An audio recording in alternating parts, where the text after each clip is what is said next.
richest empire on the planet, not by force. Opium. It was opium. Opium back in the day was a really addictive substance in which you can smoke it, and if you use it intrinsically, it will hinder your ability, judgment, movements, whatnot.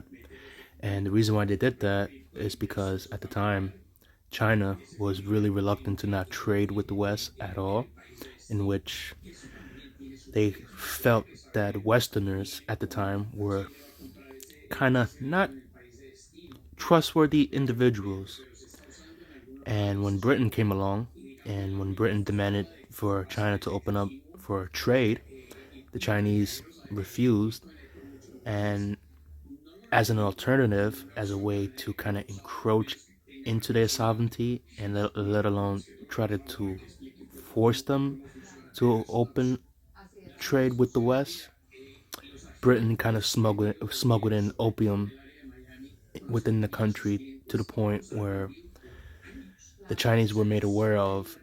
Therefore, kind of kind of caused at the time diplomatic tensions between one another to the point where Britain initiated the Opium Wars in the late 1830s and early 1840s, and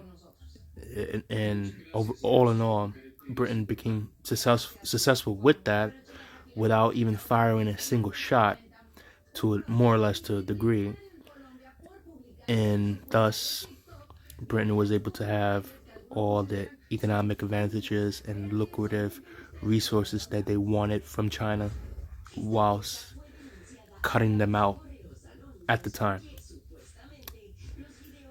Yeah.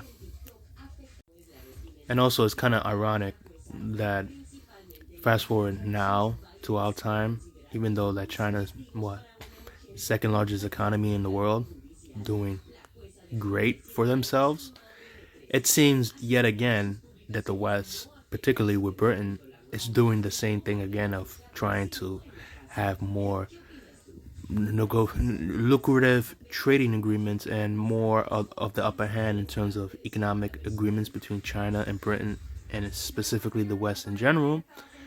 And the difference, the difference now as compared to then is Britain doesn't have the finite resources or the capabilities to do the same thing again now that they did in the mid 19th century.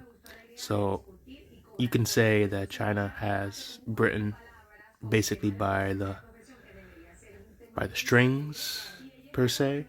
Hey, I'm being very nice in this video without uttering a profane word.